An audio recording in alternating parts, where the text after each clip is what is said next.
All right, so it is 10:45. We're going to get this show on the road. Hi, everyone. Welcome to session 7.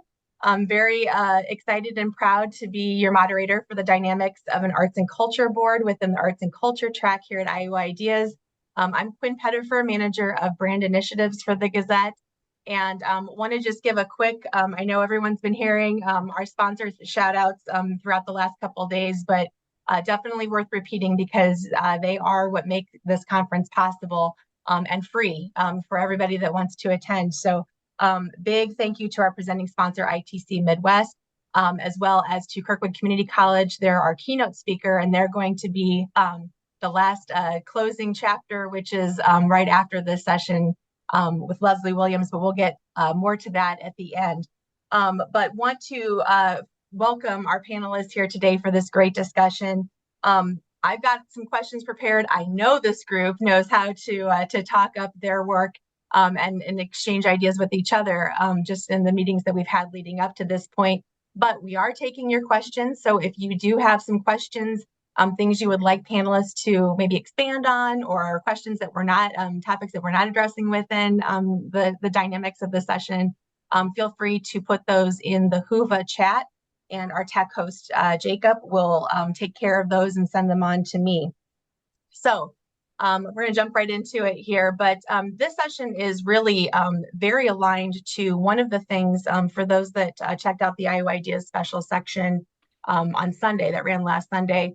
One of the big themes that we have seen throughout our planning and all of the sessions, all of the tracks within Iowa Ideas 2023 is that shift in how people are engaging in their communities.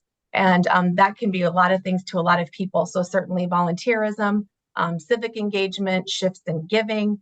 But one of the pieces that we highlighted and teased, but is going to be something that we're diving into today, is really the changing dynamics of a board and the role of a board.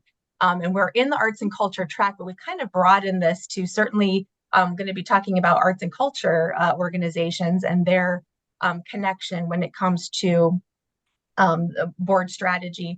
But really, this is applicable to a lot of nonprofits. And one of the great things about this panel here today is we have a variety of perspectives. So we have a lot of people that are experts in this topic, and they're able to exchange some of their experiences, some of their resources, coming at it from a community hub, coming at it from a nonprofit arts and culture organization, coming at it from a board member. So I'm very excited about that. So with that, I want to just welcome our panelists here. We have Angie Detlefs-Tretton with the Community Foundation of Greater Des Moines, Angelica Venata with United Way of East Central Iowa, Sarah Blaze with Nebo City Market, and Lanisha Castle with the African Museum of Iowa. Thank you so much for joining us. We really appreciate you being a part of this. And I do want to start out just so that our viewers do understand the perspectives and what you're bringing to this important topic. If we could just go around the Zoom call and introduce yourselves a little bit further about your role and the mission and your organization and your connection to this topic. So Angelica, I'm going to start with you if you don't mind. Yeah, absolutely. Thank you so much, Quinn. As you mentioned, I am with United Way of East Central Iowa, based in Cedar Rapids. We provide programming and services in a 5-county region around Lynn County, Benton, Cedar, Iowa, and Jones.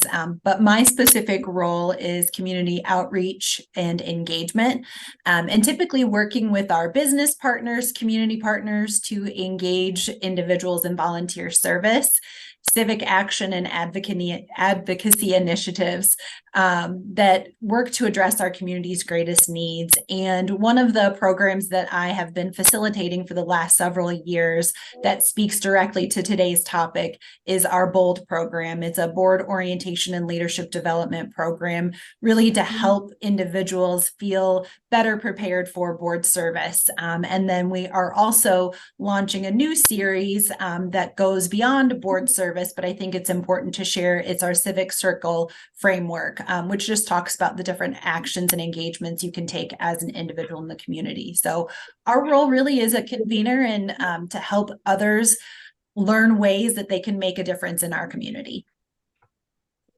Thanks, Angelica. Angie, you want to go next?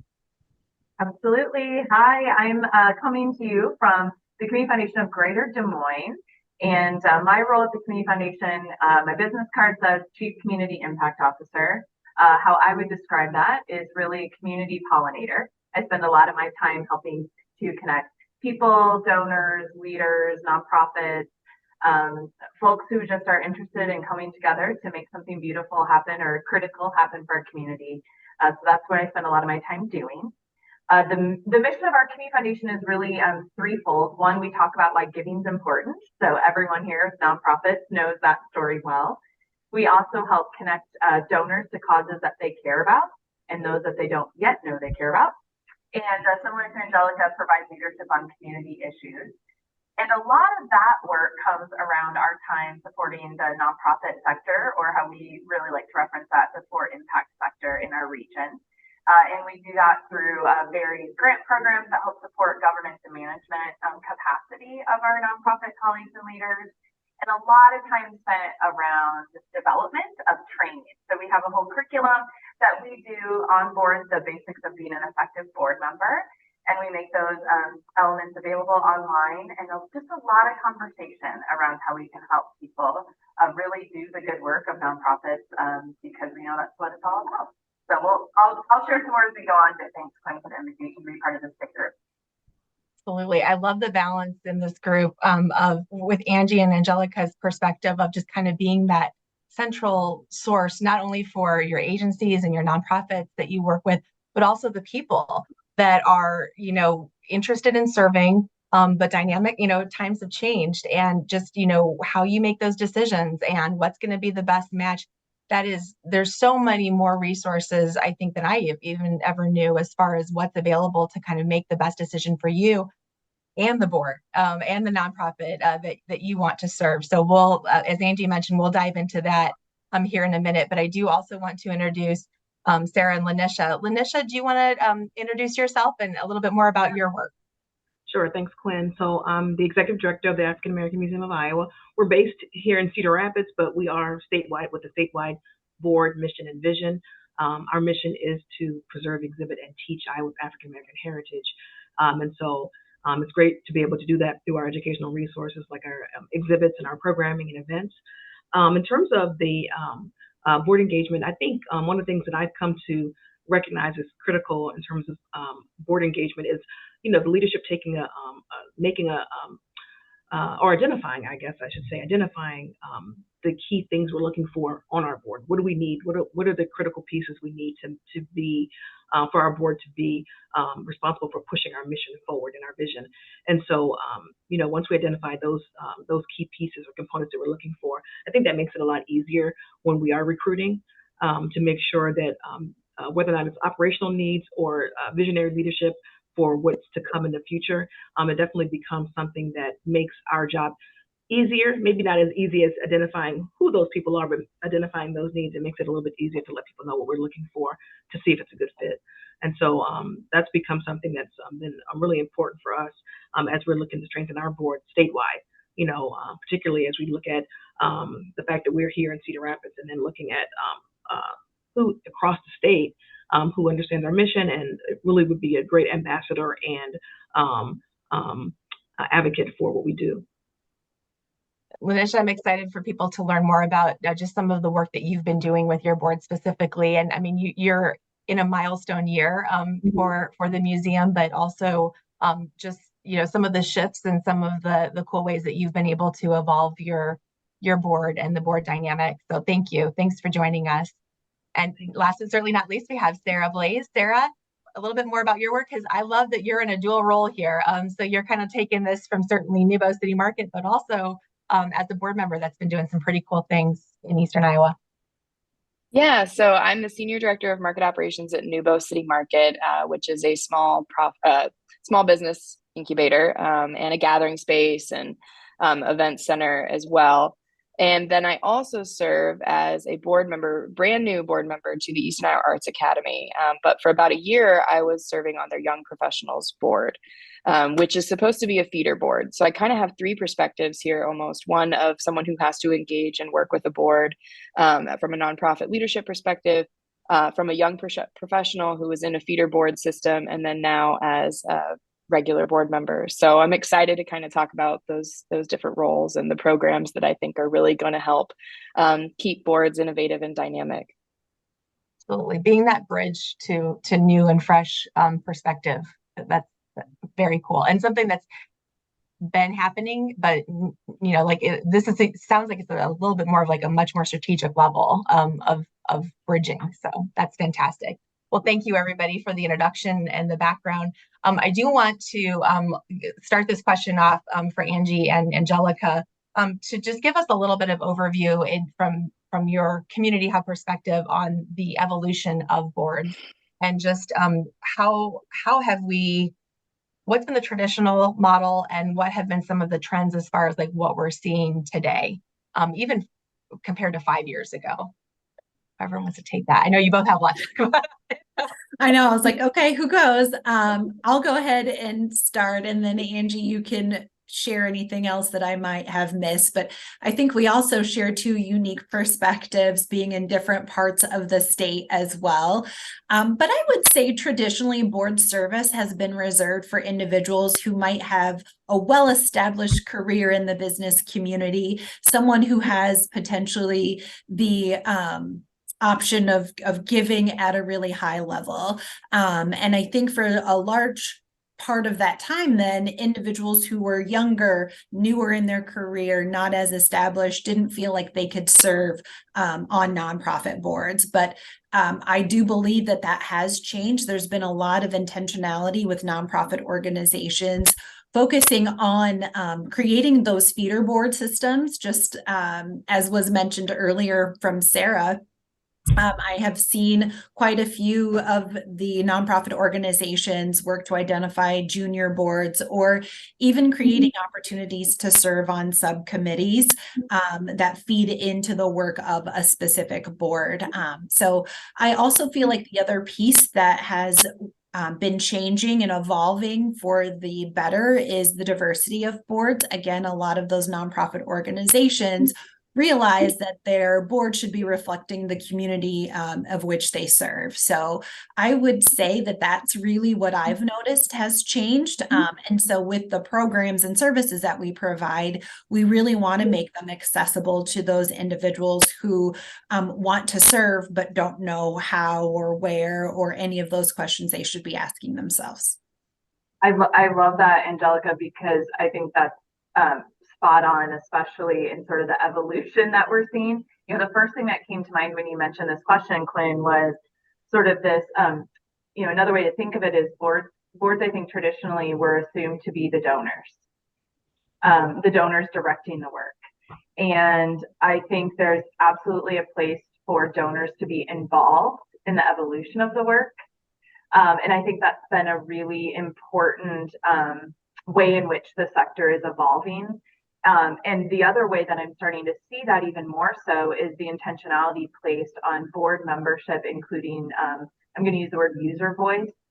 It might be client perspective, lived experience. I mean, there's all sorts of words and phrases that folks are bringing to the table, but the people who have experience with the services and or the ecosystem in which those services are taking place, being equally critical to the strategy setting responsibility that really is at that governance level of a board. So I think that's kind of another way. And Angelica, I'm assuming that's also what you mean by sort of this higher level leadership and board members, right?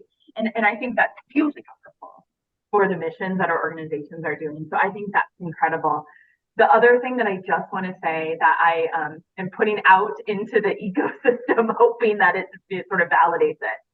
I think there is a shift coming where boards are starting to see that the nonprofit is a tax status, not a business model.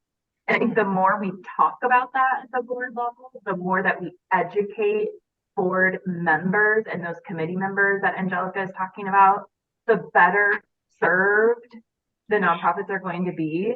Because, a while ago, 10, 15, 20 years ago, and in some cases it still exists, the board members were like, well, we can't make money. How do we do it cheaper? We need to pay our staff less. And thankfully, I think that there's a swell of realization that that's not going to cut it with social issues.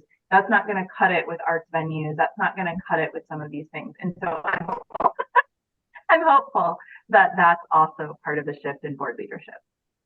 Absolutely. That was actually one of our sessions in this track. Session 1 was the business of being a nonprofit. Like, I think it was called the business case. Like, we've had a lot of sessions. So Yeah. the business case of being a nonprofit, which, to your point, Angie, I addressed that very thing. It's just, you have to be looking at it from a strategic business sense, for the benefit of all, whether it's human and social services, whether it's, a cultural, whatever. Yeah, to sustain, especially these days. So thank you, Angie. Linesha and Sarah, I want to open that question up to both of you too, just again from your own perspectives of how have you seen some of the board dynamics and structures shift over the last couple of years. So I would say also, I agree with everything that's been said, and I can certainly speak to it. Having a board of my own and also having served on a number of boards, I think some of the things I've taken away over the last couple of years in particular is that I leaned a little bit more towards finding board members who kind of can fill the gaps operationally for our staff, because we do have a small team, and we have such a wide mission, if you will, and vision, and because we're statewide. But I have seen the value in looking at more of visionary leadership on the board. Like Angie said, you don't have to be on the board because you contribute. We expect our board members to contribute, but that shouldn't be the reason that they're on the board necessarily. And I find that a lot of my board members who represent the communities they live in and serve in other ways are good at connecting me with the resources. So if you can't make a contribution yourself, that doesn't mean you're not a valuable board member. It just allows you to contribute in other ways. And so I think it's important that that we look at our board members for what their individual contributions might be outside of just funding resources, personal funding resources.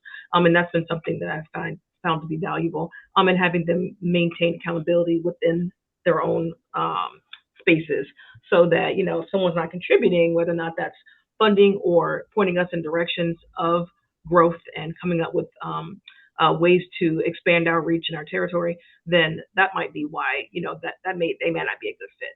It's not just about, they have an HR background or they have a marketing background, which is certainly valuable, but you don't necessarily always have to be on the board to be able to contribute in those ways. So just that balance of who is necessary and who can be an ally or a partner and not necessarily be on the board, and the other way around too. That would be a valuable person to have on our board because of the resources they bring. I like how you say person and not organization, which is on my list of questions. But I mean, it's really about what the person can contribute to the mission. It's so important. Thanks, Linesha. Sarah? Yeah, I mean, absolutely echoing everything y'all have said, but I've had less experience, but even in a very short amount of time, the few boards that I've experienced as an employee of a nonprofit, I've experienced one that's very donor driven. Everyone's very passionate about the mission. They want it to succeed. And this is when I was a lower level staff. So I would come and, give a presentation once a quarter, maybe on my work. And it felt like I was teaching people about my work for the first time ever, almost every single time. And they were passionate about it, but the way I would have to catch them up with why we were using this educational standard, or why this mattered, or why we were using this book as an example to illustrate this mission point, it was very frustrating to be talking to people who weren't experts in the field that this nonprofit functioned in, because they were constantly playing catch up to understand why we were doing what we were doing. And it almost came with a critical lens, and you have to please them because they're your donors. And so that was a very tense dynamic. Whereas now at New Bow City Market, we have experts in our field that serve on our board. They are former small business owners. So we always have an alumni on our board who's graduated from our business incubator.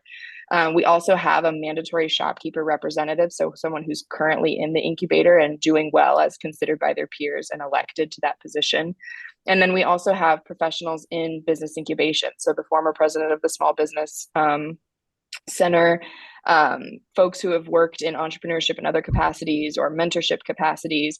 And so we're never playing catch up. They immediately come to a board meeting and we're talking about a business that's struggling or talking about a new systemic issue we want to try and alleviate. And they already understand the entire environment that we're operating in and are able to lend those ties and also just understanding and skill sets. So a completely different sort of sets of backgrounds for boards. And I would say right now it seems so much more efficient and useful because those folks still have connections. Even small business owners, people don't think small business owners maybe have deep pockets, but they have clients who have deep pockets. And so a little bookstore might end up being your connection to generational family wealth because they've been shopping there for 10 years. So I think it's kind of broadening your mind of who could potentially help connect you and valuing their skill sets just as much as those connections. Definitely. Thanks, Sarah. I love how the theme is really consistent throughout. It's really being a lot more strategic and thoughtful about the voices and the skill sets and the representation to make sure you have that well-rounded perspective. I'm just going to lob this question out here for anybody that wants to take it. So for those that are familiar with the term rubber stamp, like a rubber stamp board, do rubber stamp boards still exist? So, and that term just passively just kind of, yep, great, whatever you're doing, just keep doing it. We'll kind of, do you feel like they still are out there, or have the majority, at least for Iowa, like, has the majority been able to say, no, probably not. We should probably be a little bit more engaged, or the nonprofit that they're representing saying, no, you probably need to be a little bit more engaged. Are they still out there? And if so, why?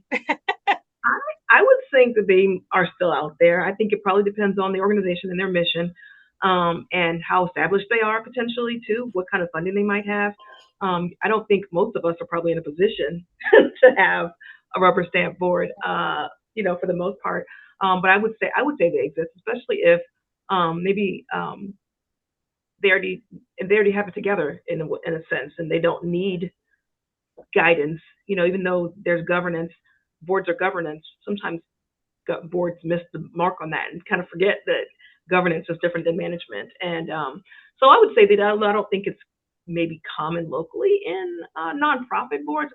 I still think they exist. I was on a commission that I didn't know it was a rubber stamp commission until I got involved, and then we couldn't do anything. Yeah, they kind of did it already, and they just said yes. We had a commission, commissioners, and I felt like we were just there just to say we met. So yes. And I would agree. I think it's hard to say that they don't exist at all anymore, but again, with the work of some of the organizations like what Angie and I represent, and certainly our nonprofit community, I think we're really trying to encourage board members to be questioning, right? And not just to be like, yep, that sounds fantastic, let's move on to the next thing. We want them to be strategic and think through how are we going to achieve these goals, not just whatever it is that you say is great so that we can move on.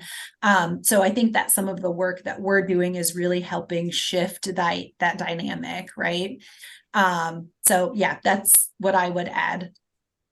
The other thing I was thinking about is something, Sarah had just referenced, which is sort of the professionalism of the field as well. And I completely know, and there's probably folks that are listening to the session, where there are many nonprofits doing amazing and critical work in all aspects of the sector that are volunteer-led, that do not have paid staff. So, I just want to put that out there, and we all are very familiar with those groups. But there's also an increased level of professionalism within the field.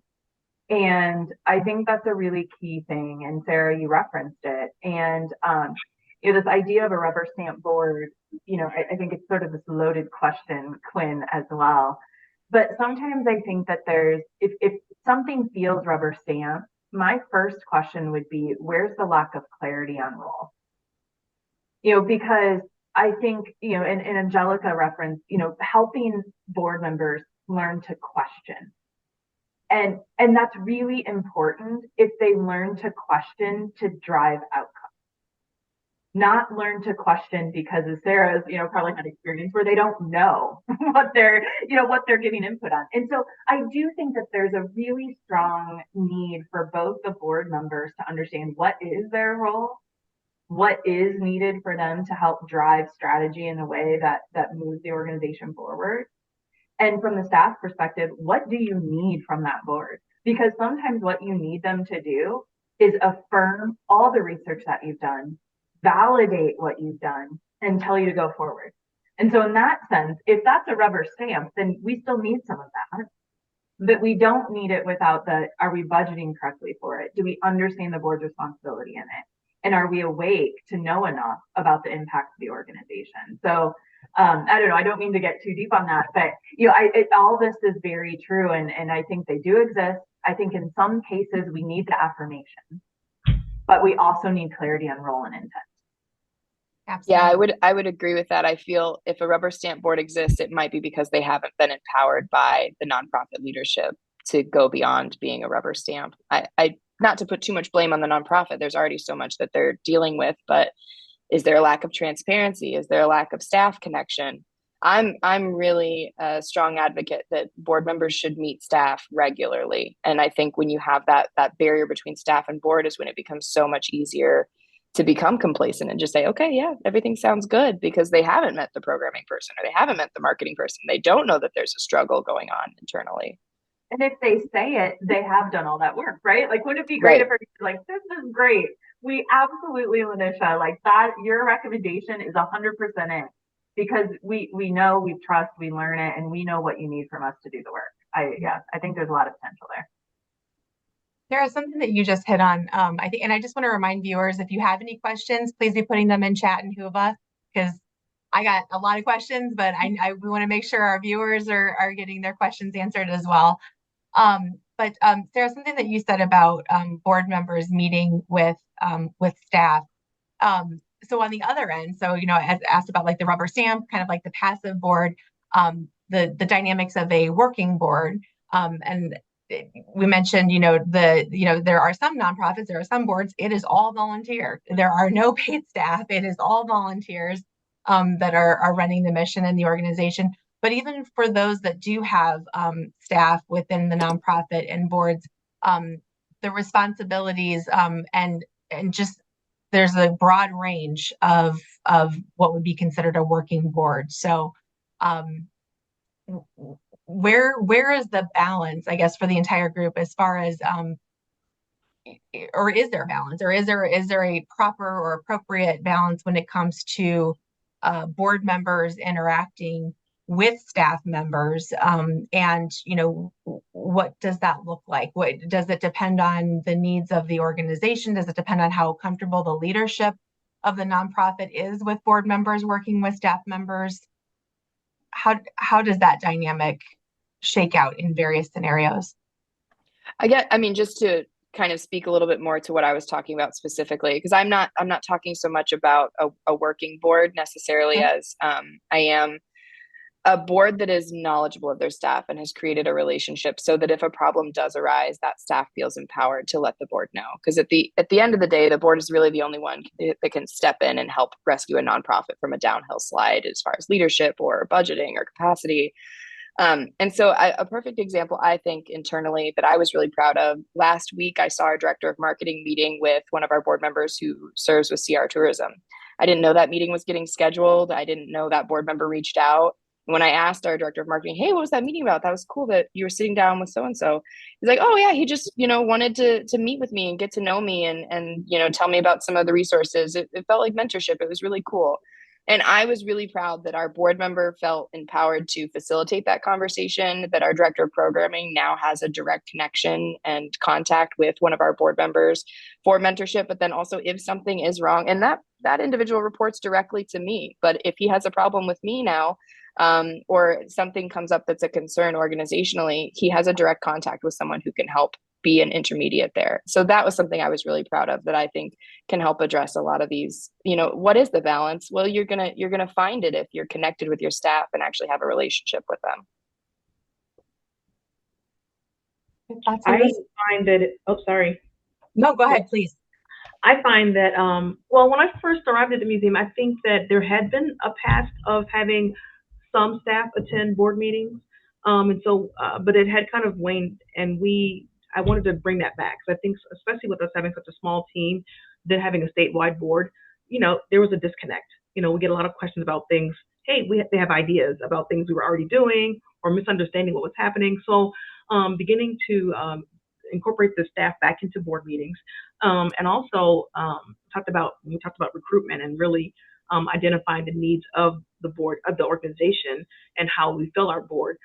So we kind of have a balance. Well, we're trying to achieve a balance, I should say, of working board members, and then those folks who are just strategy board members. Not that there can't be overlap, but so I find it not only do I important that not only do I interview board members prior to we vet them, and I want existing board members to vet candidates they throw or nominations they throw out there, but I need to know that the board members who are coming forward understand our mission and vision, and that we can work well together.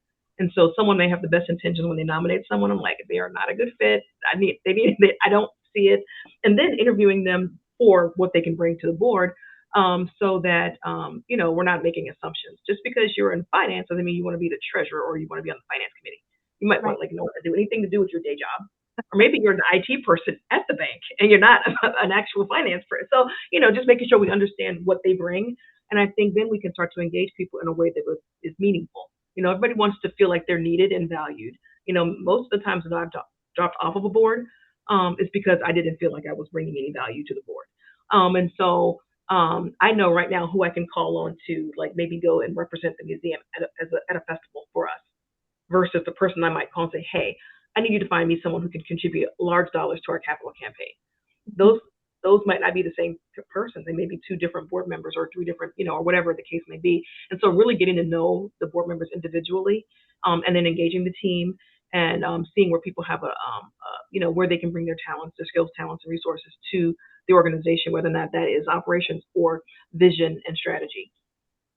Let me just add a few things to what Lanisha said as well. When she talked about purpose, right? I think one of the questions that we ask individuals that go through our program to be asking themselves when they decide to join a board is, do they feel like they can make a meaningful contribution, right? Like, that's one of the very first things that you should be asking yourself. And then even reverse that and asking the person who's interviewing you, how is it that they feel you can make that contribution, right? A few other notes that I wrote down too as you were asking that question, Quinn, is I think that there is a difference between being an engaged and an invested board member, which is kind of what Lanisha was referring to, versus being a true working board, where there is oftentimes limited capacity of staff and executive directors. So they need those board members to go into that service knowing we are going to expect you to do X, Y, and Z, which means you are going to be helping us set up for our next walk-a-thon or that sort of thing, right? So I think as far as like, what is that fine line? I don't know. Every nonprofit organization kind of has different needs, but a lot of it is going to be based on what's the capacity of their staff. I think we all want to make sure that everybody is invested, engaged, they find purpose and meaning in the work that they do. And then sometimes it's, as Lanisha had said, at that strategy level or operations level, or sometimes for other organizations, it might be bringing diapers to the shelter. Well, and I think that's, we hear that phrase, and I know when we all met pre this session, we talked about, time, talent, and treasure. And, we use a lot in our training curriculum, doer, donor, door opener. And those are all critically important responsibilities of any board member, no matter which or where the organization they're serving is in their life cycle. But each of those, if you think about them in a pie chart form, which is one of the exercises we encourage folks to do, that looks different for every single organization. And my own personal pie charts look different for each board that I serve on myself. The percentage of my time, the percentage of my involvement with the organization as a donor looks a lot different for organization one than it does organization two. And so along with the, like Angelica's suggestion of really challenging not only you to understand why you want to join or what you're going to bring, but what the organization needs from you, so that you don't get into the scenario of I'm an accountant and please don't make me do numbers, I think talking about like, what is the pie chart that the organization needs of their own board as a collection? Are you at the point right now where your doer capacity is you need people doing all the things? You don't have staff. So you have to have 75% of your time of everybody around that table is sending thank you notes and double checking all this and driving the stuff around, whatever it might be. So I think that's really important and is something that you don't often pause long enough to consider. And I think it's important for you to be an effective board member yourself, but it's really important for you as an organization to know how to effectively engage people then. And that's why I love Lanisha's example of those meetings. I mean, how great, like how clear, Lanisha, when you're meeting with those potential board members, to be clear, because you need people to support you. The board hires the ED and the ED hires the staff. And that's such a critical relationship. And it sounds like Lanisha's got a great practice to do that. We're working things out. Well, you got a great formula and recipe. Sometimes stuff gets burnt, but it's fine. I should be careful. My board might be on the. Lanisha's doing great, and you're all so going off this a little bit more about just the expectations. I want to talk a little bit more about the identifying from an organization perspective of new board members and fresh perspective. And again, for the group and just so someone mentioned inherited, right? So there are, still some of those, what you would consider inherited positions. So we've always had someone from organization X or family X participate because that's just, the way that it's been for many years. How do you balance, some of those inherited seats, which may still exist for whatever reason, because just because they're inherited doesn't mean that they're not effective people or dynamic people and contributing the way that you need to. But how do you balance that with, I think, Angie, it was you that used the term like the user perspective. And just, the explanation of how you evolve your group and how you're growing. So how do you introduce that concept to a board that's perhaps maybe been on that more traditional path and make it comfortable and a positive experience for everybody? Well, I'm thinking about, Angelica, some of the work that you referenced around inclusion approaches. And I mean, it is a real thing. Like, how inauthentic to have one client or user perspective sitting at a board table like that. How inauthentic and how really potentially harmful that could be. So I don't know, Angelica, I'm guessing, and whether it's a new community member who's coming in, it's like you don't want to set anybody up for failure. But I think it really is a board educational experience that has to really be understood. And for organizations that have a governance and management committee, a governance and nominating type committee, that's really a strategic discussion that, from my vantage point, the board needs to have around where are their gaps. And I think it's more than just an executive director saying, hey, everybody, we're missing this perspective. You've got to bring folks along so that the environment is a safe space for honest feedback, and that feedback is going to be trusted. So I don't know, that's my initial gut. I wish there was a magic formula.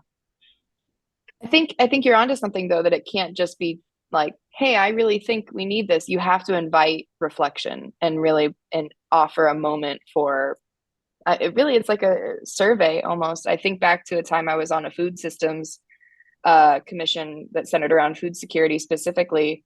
And one of the facilitators started a session with just hand raising survey of how many of you have ever used a food pantry or how many of you have ever experienced food insecurity. And very few of us raised our hands. And that was a moment of pause and reflection that forced them to understand the perspectives that were missing. And so then from there, we launched into a discussion about how do we get more people in this room to help us better serve our food system who have had these experiences. And so then because of that forced reflection, there was no argument about do we or do we not need those perspectives, because everyone was very much faced with the reality that we didn't have them. Yeah, and I think I would just add a different perspective on that same question. I think when we're looking at identifying new board members, it's important to understand that recruitment happens all the time, not just when you have a board opening, right? Like we should be constantly networking and building relationships as board members, staff, executive directors with other people in the community so that when that opportunity arises, we're able to fill it. You know, I like to say that nonprofits are really in the business of people, right? Like we are helping provide a better life for individuals. We are helping individuals be able to make an impact within the community. So it's important just to continue to build those connections with each other all the time, all year round. Well, not thinking solely about the industry too, and thinking about the arts and cultural sector, right? How critically important it is to elevate the necessity of arts and culture in our communities, to include opportunities for intersection with other social issues. And wouldn't it be amazing if all of our communities had, varied art perspectives at all of our tables? And wouldn't it be amazing if our art tables had varied perspectives as well, right? Because everything drives each other. And so I also think we can be quickly boxed into, if we're a healthcare organization or we're an arts-based organization, the perspectives that we need just of the expertise. But yet, weaving in health into arts is also critically important. And there's lots of intersections that can be part of board development and recruitment.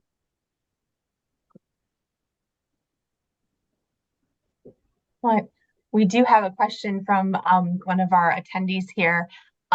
So from a very small arts organization perspective, where the board also runs the event, I'm assuming their event. How do you have any thoughts on how to recruit board members, given that there is more time commitment than simply a monthly meeting? So again, that kind of goes back to expectations, but the question is, so their responsibilities are definitely much more beyond the overall strategy. So whoever wants to take that. I mean, I think first of all, it's just saying this is the time commitment. This is the expectation that we have. This is what we need. Are you able to help us fulfill it? As far as identifying potential board members, I would look to see who are the attendees for these events, who are the people who are already raising their hands, and ask if maybe they could add another thing, again, if it's deeper engagement or involvement at that board level. I mean, it is difficult regardless of the size to ask people for more time commitment. And I think there's also some misconception that, other organizations, it's just a 1-hour board meeting, that's it. There really is much more to board service than just showing up for a meeting. But again, if you have a working board where they're all volunteers and there's no paid staff, obviously that's going to be a heavier lift than, say, even United Way or some of the other boards I've served on. Clear as kind. Well done for the I'm sorry. I was just going to say clear as kind, right? Right. I think it really kind of boils down to that the recruitment piece. And obviously, if you already have that inherited board and you have to work with what you have, getting to know the individuals. I think Angelica made a good point. And you were talking about like audience, who's in the audience, but also on your board, who has expressed interest, in certain things. And I think it really is getting to know your board members. And maybe that's not a one-time thing where you just meet them and interview them, but you are constantly asking them what they want to do, where they think that their value comes. Like I mentioned earlier, there are specific board members who I know if I ask them to do certain things, they'll do that. But I know they wouldn't do other things. Like I don't ask them all. I don't send one group email to the board usually if I have a specific need. I might say, oh, there's 5 out of my 19 who I know would do this if they had time. And so I'll only ask those people. And I think that's where just knowing who your board members are individually as people comes in. And then if you don't have any of those people on your board, well, it's probably time to start recruiting to find that out. And maybe they have other opportunities. There's other volunteers besides your board, right? So that might be something to look at too. Yeah, that's exactly what I was thinking. We've talked about kind of pipeline building, and committee members don't need to all be board members. I mean, that's an incredibly powerful way to help introduce people, find their passions. I continuously am amazed at how many nonprofits still approach committee membership as needing to be based on board. Now, there are certainly some, like an exec committee, that is probably going to show up that way. But it might give you another opportunity to engage folks who could be very well positioned to be board members at a committee level too, to cultivate that type of support. Thank you, and thanks to our viewer for the question here. I do want to talk a little bit about from an individual perspective. So kind of switching gears to someone that has interest in service to their community, but maybe they are just not even sure where to start. Or what's the best route for them. And I know I've had conversations with Angelica about this before, about just like the days of like, being excited to be invited to a board. It's like, it's wonderful. It's great to have that invitation, but you really do need to qualify, yourself and your commitments and what makes the most sense for you. So I love, from anybody, but just what are some, resources or starting points for an individual that wants to serve, but they don't necessarily have a specific cause or mission or nonprofit in mind? What's out there and what's, where's a great starting point? Look at the BOLD program. Yes. Thank you, Lanisha. When I was thinking you were going to say, if you don't have a specific organization, but if you don't know the organization, the mission, or anything, that's challenging. If you don't know, you have to start with yourself. Like, what am I interested in, right? To find that out. But I would say that the BOLD program has been a great opportunity for the museum to really get the attention of some folks who are new to board service and who are looking for something. And I really value that program and what it has brought to the community. So. Well, thank you very much, Lanisha. I'll take that segue and talk a little bit more about BOLD. One of the things that we encourage participants to do is to do a little bit of research on the nonprofit organization. So the whole program goes beyond just these are the fundamentals of serving on a board, but helping them try to identify what their own personal mission is, what they might be interested in. So we do walk them through quite a few different exercises and activities. Plug in that BOLD applications will be accepted until November 3rd. More information, check out the United Way website. But regardless, there are a lot of those activities, but first and foremost, it's just exploring nonprofits and what are the things that keep you up at night? What are the things that wake you up in the morning? What do you feel like you are interested and passionate about? Try to identify a nonprofit organization whose mission and vision is in alignment with that, and then go volunteer, go to their walk, go to their gala, see if you can serve on a planning committee, because we have to try things out. I think we can all admit that sometimes we'll go serve on a board because, again, we've been so flattered to be asked, and then it doesn't work out. It's okay to step away from something that doesn't work out either and go explore another opportunity. Especially when you consider like traditional board service as, 2 terms, each term being on average 3 years, right? And so it is a commitment, and you want to find that right connection point, both from the organization's perspective as well as you as an individual. But this idea about really researching and learning and know the culture of the organization, make sure that you can be an advocate for the leader and where the vision is being set, or contribute to that. And board service isn't something just to blink at. It's a commitment, and I think that kind of volunteer level is really important. In Des Moines, we have at the Community Foundation of Greater Des Moines, we do a lot of training programs. And so, there are different opportunities. Like this Tuesday, we have a session from 3 to 5. That's about the basics of being an effective board member. So we have folks who come who've been on boards, and if they want a refresher on what some of the responsibilities and opportunities are, We also have a lot of people who are thinking, I want to serve on a board. I don't know what to do. What questions should I be asking? So it's quite a mix of people in the room. And we can send as a follow-up. We have them based on a series of 4 videos with a handout. So you can use these on your own organization. But they always start with why. Why do you want to serve? And, I always tell people, like, be honest about what you want to get out of it. I mean, the top 5 reasons why people serve include things like, well, somebody asked me to do it and I want to build my resume and experience. And those are perfectly fine reasons. Just know why you're doing it. Right. And or some employers will encourage, like, hey, we want you to be involved in the community. So start getting involved. Well, it's great if they don't necessarily have one specific organization in mind in which you need to serve, but you also want to make sure that you're, doing it for the reasons that you, like you said, like it's the best fit, especially with the commitment. Sarah, any other thought, especially from, as you're out there, you're making changes, you're having deep impact in your work as a board member.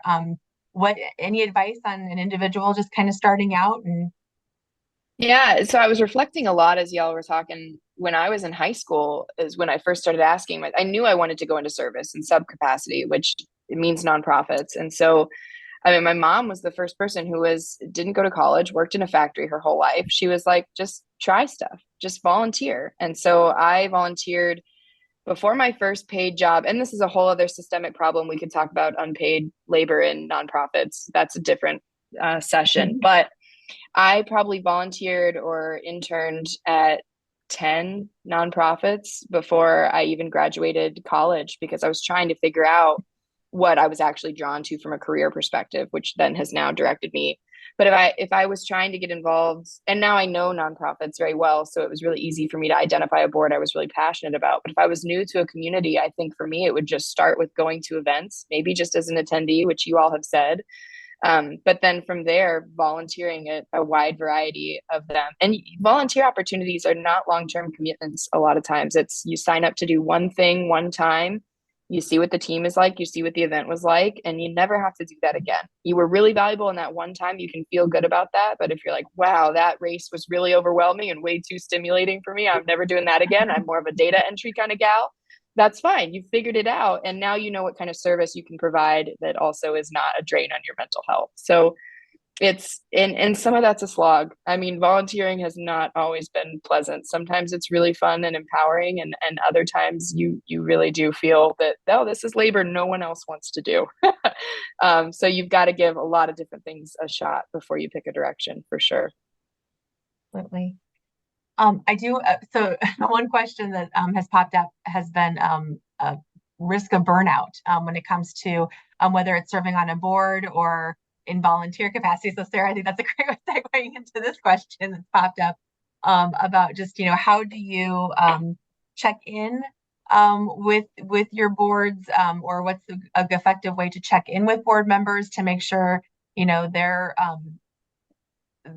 what they feel like they signed up for is still on course, or avoiding risk of burnout of board members. Any thoughts on that?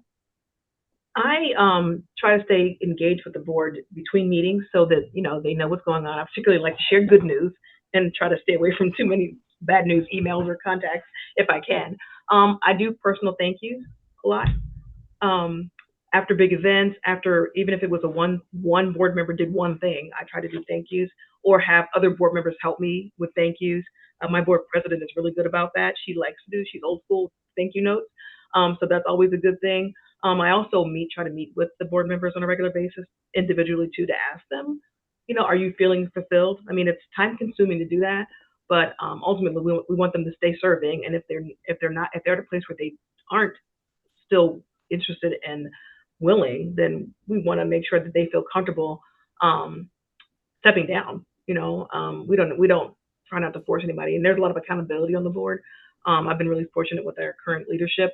In terms of accountability, you can't fire your board. I mean, you can't. It's hard. It's a challenging thing when a board member isn't contributing or there's an issue. And so knowing that we have empowered our board leadership to make sure that they are keeping each other accountable, not only for people who are, maybe slacking off or just not able to fulfill their commitment, but also re-engaging them. Hey, there's an opportunity. Did you know that we were doing this? This is right up your right up your alley and in your wheelhouse. And so just staying connected, I think, is a way to do that. Asking for input, kind of balance that too. But sometimes they get a little bit too much in the weeds, and that becomes problematic sometimes. But for the most part, asking the questions and staying engaged, I think, is really critical to maintaining some of that interest that first got them engaged in the first place, and then letting them know that you do care about the role that they fulfill on the board and what they bring to the organization. I think on top of that, if you're staying engaged with your board members, it means you also know them as people. Mhm. So a really great example of this is I'm new to serving on the Eastern Arts Academy board, but that board president and that executive director know me very well as a person, as an individual, and have known me for years. And so they asked me to get on track to be on the executive team by potentially being secretary or something. They just asked if I was interested. But immediately after that ask, they said, but we know you're adopting, so zero pressure. You're like going through a lot of transition right now and as a family, so like don't stress at all, but we thought of you. And that meant a lot to me as a board member because okay, I didn't feel just the pressure of stepping up and oh wow, they see that I really care and want me to consider this, that immediate caveat, but we understand what's going on in your personal life right now and you're going through a lot of transition, so no pressure. I probably would have said yes if they didn't say that caveat. I would have said, yep, absolutely, I'm game. Let's do this for the next 3 years. And I would have burned out because I don't have the capacity to start stepping into that kind of role at the moment. But because they knew me as a person, they allowed me that out almost, which I think was really essential for my relationship to that board and not overstepping my commitments. Well, hold a new level of appreciation. Absolutely. Mm-hmm. Angelica or Angie, any thoughts on this one?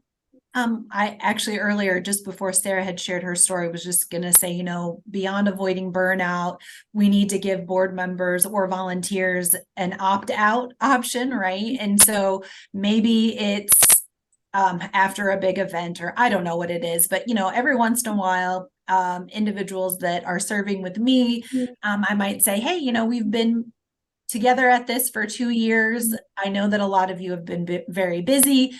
If you would like to step down, that's totally fine. So like, again, just giving them the option, because I think there may sometimes be that level of guilt, like, oh my gosh, I committed to this in the long term for this length of time. But it's okay to give people the option to step down, because then if they feel like, oh gosh, I do have a lot happening right now in my life, but if we give them that space, maybe they'll come back at a later time and continue to serve with us.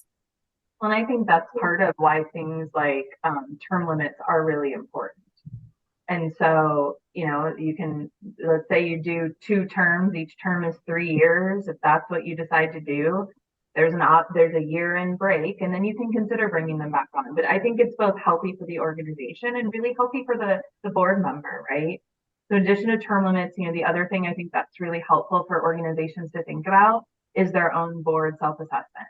Like give them a survey, give them whatever you need to do to like get a sense of where they're feeling, what they're feeling, and challenge them where they need to be challenged. I think that's important.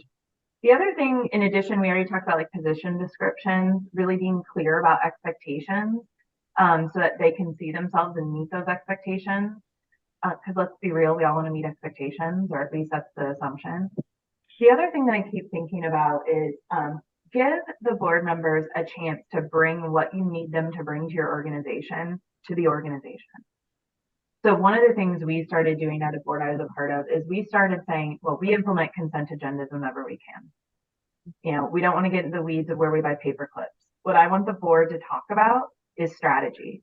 So we specifically started putting on our agenda strategy discussion, no action. We always had that discussion. And if people started moving to action, it's like, we're not talking about action. We want strategy. What do you want the staff to understand? And the more we started doing that, the more our board felt engaged and we're saying things and asking questions, but even more so supporting the staff. So that would be another big piece of advice. You don't want people to burn out, use them for what they can bring. Absolutely. Well, and giving that strategy really kind of helps with that connection of what the staff, take that feedback back and work on, the action, work on, from that input, some new ideas. I knew this hour would fly by, and it has. We're at less than 1 minute, according to our tech host. I do, first of all, thank you to each of you, Lanisha and Angelica, Sarah and Angie. No surprise, just wealth of information and perspective. So thank you for being a part of this with us here today. I am going to create in Whova, there is a community board. And so for our viewers, if you have not had a chance to check it out, it's a really cool tab that's got like discussion space. And so I'm going to put a community board up here for this session. And I know our panelists actually have some great resources that we touched on here in our hour together. But I would love if the panelists are willing to just share direct links, websites, any kind of resources that would be helpful from an individual or a nonprofit perspective to keep this conversation going. But thank you very much. And thank you to our viewers. Our next session is actually our closing keynote, Leslie Williams. That'll be coming up at noon. And thank you all for watching. Thank you. Thank you. Thanks.